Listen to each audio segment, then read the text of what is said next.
राधे राधे भक्तजनों, कैसे हो आप सब। मैं आज सुनाने जा रही हूँ आप सभी को गीता का, श्रीमद् भगवत गीता का 4था अध्याय। चलो शुरू करते हैं श्रीमद् भगवत गीता का 4था अध्याय। श्री भगवान बोले, मैंने इस अविनाशी योग को सूर्य से कहा था। सूर्य ने अपने पुत्र वैवस्वत मनु से कहा। मनु ने अपने पुत्र राजा इक्ष्वाकु से कहा। हे प्रताप अर्जुन, इस प्रकार परंपरा से प्राप्त इस योग को राजर्षियों ने जाना है, किंतु उसके बाद वह योग बहुत काल से इस पृथ्वी लोक में लुप्त प्राय हो गया। तू मेरा भक्त और प्रिय सखा है, इसलिए वही यह पुरातन योग आज मैंने तुझको कहा है, क्योंकि यह बड़ा ही उत्तम रहस्य है, गुप्त रखने योग्य विषय है। अर्जुन बोले, आपका जन्म तो अर्वाचीन अभी हल्का है। सूर्य का जन्म बहुत पुराना कल्प के आदि में भी हो चुका था। तब मैं इस बात को कैसे समझूं कि आप ही ने कल्प के आदि में सूर्य से यह योग कहा था। श्री भगवान बोले, हे प्रताप अर्जुन, मेरे और तेरे बहुत से जन्म हो चुके हैं। उन सब को तू नहीं जानता, किंतु मैं जानता हूँ। मैं अजन्मा हूँ और अविनाशी स्वरूप होते हुए भी, समस्त प्राणियों का ईश्वर होते हुए भी अपनी प्रकृति को अधीन करने अपनी योग माया से प्रकट होता हूँ। हे भारत, जब जब धर्म की हानि और अधर्म की वृद्धि होती है, तब तब मैं अपने रूप को रचता हूँ। साकार रूप से लोगों के सम्मुख प्रकट होता हूँ। साधु पुरुषों का उद्धार करने के लिए, पाप कर्म करने वाले का विनाश करने के लिए, धर्म की अच्छी तरह से स्थापना करने के लिए मैं युग युग से प्रकट हुआ करता हूँ। हे अर्जुन, मेरे जन्म और कर्म दिव्य अर्थात निर्मल और अलौकिक हैं। इस प्रकार जो मनुष्य तत्व से जान लेता है, वह शरीर को त्याग कर फिर जन्म को प्राप्त नहीं होता, किंतु मुझे ही प्राप्त होता है। हे पहले भी जिनके राग, भय, क्रोध सर्वथा नष्ट हो गए थे, जो मुझ में अन्य प्रेम पूर्वक स्थित रहते थे, ऐसे मेरे आश्रित रहने वाले बहुत से उपयुक्त ज्ञान रूप तप से पवित्र होकर मेरे स्वरूप को प्राप्त हो चुके हैं। हे अर्जुन, जो भगत मुझे जिस प्रकार भजते हैं, मैं उनको उसी प्रकार भजता हूँ, क्योंकि सभी मनुष्य सब प्रकार से मेरे ही मार्ग का अनुसरण करते हैं। इस मनुष्य लोक में कर्मों के फल को चाहने वाले लोग देवताओं का पूजन किया करते हैं, क्योंकि उनको कर्मों से उत्पन्न होने वाली सिद्धि शीघ्र मिल जाती है। ब्राह्मण, क्षत्रिय, वैश्य और शूद्र, इन 4 वर्णों का समूह गुण और कर्मों के विभाग पूर्वक मेरे द्वारा ही रचा गया है। इस प्रकार उस सृष्टि रचनादि कर्म का कर्ता होने पर भी मुझ अविनाशी परमेश्वर को तू वास्तव में ही अकर्ता ही जान। कर्मों के फल मेरी स्पृहा नहीं है, इसलिए मुझे कर्म लिप्त नहीं करते। इस प्रकार जो मुझे तत्व से जान लेता है, वह भी मेरे कर्मों से नहीं बंधता। पूर्व काल में मुमुक्ष होने से इस प्रकार जानकर ही कर्म किए हैं, इसलिए तू भी पूर्वजों द्वारा सदा से किए जाने वाले कर्मों को ही कर। कर्म क्या है और अकर्म क्या है, इस प्रकार इसका निर्णय करने में बुद्धिमान पुरुष भी मोहित हो जाते हैं। इसलिए वह कर्म तत्व से मुझे भली भांति समझाकर कहूँगा, जिसे जानकर तुझे अशुभ अर्थात कर्म बंधन से मुक्त हो जाएगा। कर्म का स्वरूप भी जानना चाहिए और अकर्म का स्वरूप भी जानना चाहिए, विकर्म का स्वरूप भी जानना चाहिए, क्योंकि कर्म की गति गहन है। जो मनुष्य कर्म में अकर्म देखता है और अकर्म में कर्म देखता है, वह मनुष्यों में बुद्धिमान है। वह योगी समस्त कर्मों को करने वाला है, जिसके संपूर्ण शास्त्र समस्त कर्म बिना कामना और संकल्प के होते हैं, जिसके समस्त कर्म ज्ञान रूप अग्नि के द्वारा भस्म हो गए हैं, उस महापुरुष को ज्ञानी जन भी पंडित कहते हैं। जो पुरुष समस्त कर्मों में, उनके फल में आसक्ति का सर्वथा त्याग करके संसार के आश्रय से रहित हो गया, परमात्मा में नित्य तृप्त है, वह कर्मों में भली भांति बरतता हुआ भी वास्तव में कुछ नहीं कर सकता।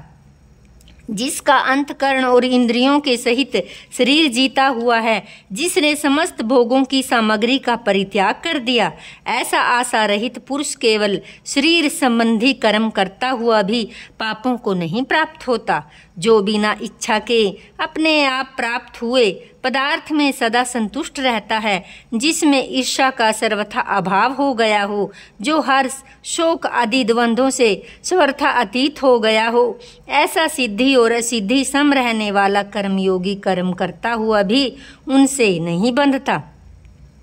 जिसकी आसक्ति सर्वथा नष्ट हो गई हो, देहाभिमान और ममता से रहित हो गया हो, जिसका चित्त निरंतर परमात्मा के ज्ञान में स्थित रहता है, ऐसा केवल यज्ञ संपादन के लिए कर्म करने वाले मनुष्य के संपूर्ण कर्म भली भांति विलीन हो जाते हैं। जिस यज्ञ में अर्पण अथवा शत्रुवा आदि भी ब्रह्मा और हवन किए जाने योग्य, द्रव्य भी ब्रह्मा और ब्रह्मा रूप कृता के द्वारा ब्रह्मा रूप अग्नि में आहुति देना रूप क्रिया भी ब्रह्मा है, उस ब्रह्मा कर्म में स्थित रहने वाले योगी द्वारा प्राप्त किए जाने वाले योग्य फल भी ब्रह्मा ही हैं। दूसरे आयोजन देवताओं के पूजन रूप यज्ञ का भी भली भांति अनुष्ठान किया करते हैं। योगी जन परम ब्रह्मा परमात्मा रूप अग्नि में अभिदेश दर्शन रूप यज्ञ के द्वारा ही आत्म रूप यज्ञ का हवन किया करते हैं। अन्य योगीजन स्रोत आदि समस्त इंद्रियों को संयम रूप अग्नियों में हवन किया करते हैं, और दूसरे योगी लोग शब्दादि समस्त विषयों को इंद्रिय रूप अग्नियों में हवन किया करते हैं। दूसरे योगीजन इंद्रियों की संपूर्ण क्रियाओं को और प्राणों को समस्त क्रियाओं को ज्ञान से प्रकाशित आत्म संयम रूप अग्नि में हवन किया करते हैं।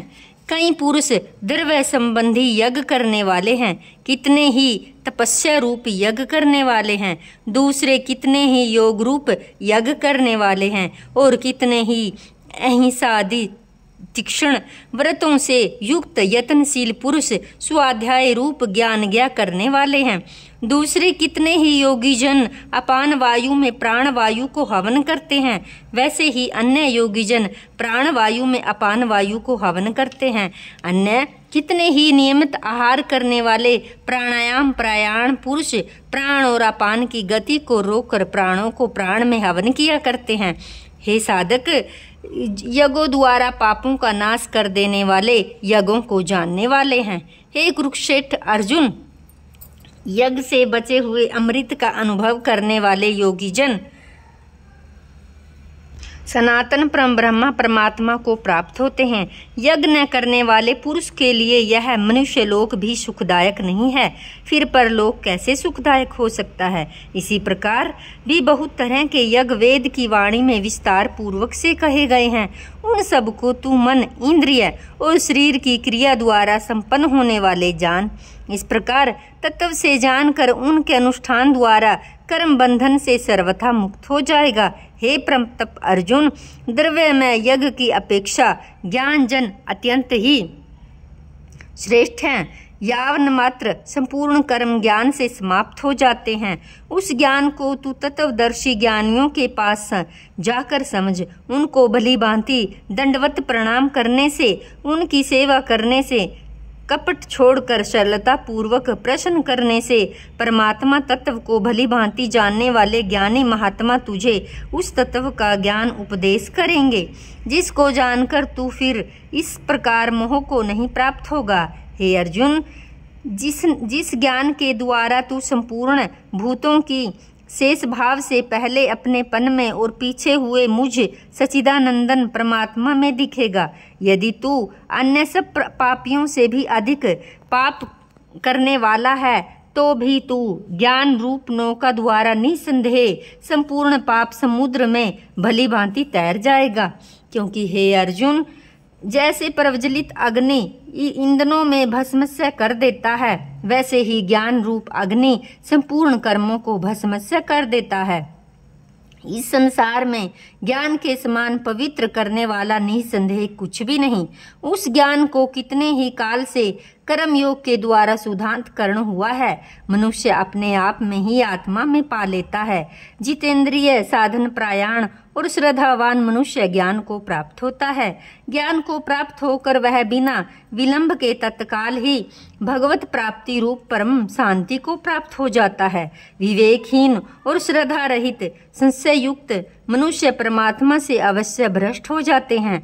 ऐसे संयुक्त मनुष्य के लिए यह लोक न लोक परलोक और न ही सुखी है कहीं पर भी।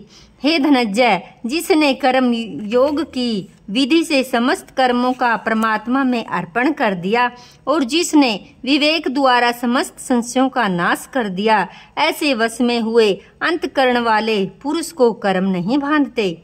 इसलिए हे भ्रांतवर्षी अर्जुन, तू हृदय में स्थित इस अज्ञानी जनित अपने संशय का विवेका ज्ञान रूप तलवार द्वारा छेदन करके समतव रूप कर्म योग में स्थित हो जा और युद्ध के लिए खड़ा हो जा। तो भक्त जनों, ये था आज का श्रीमद् भगवत गीता का चतुर्थ अध्याय। आप सभी को कैसा लगा कमेंट बॉक्स में जाकर जरूर बताएं। श्रीमद् भगवत गीता का श्रवण करने से और अपने मुख के द्वारा कहे जाने से ही सभी पापों का नाश हो जाता है। तो चलिए, अब इसी वीडियो के साथ मैं आप सभी से विदा लेती हूँ। अगर आप हमारे चैनल पर नए आए हैं तो सब्सक्राइब जरूर करें और कमेंट बॉक्स में जाकर राधे राधे जरूर लिखें। मिलते हैं नेक्स्ट वीडियो के साथ। तब तक के लिए जय श्री राधे, हरि बोल, हरे कृष्णा।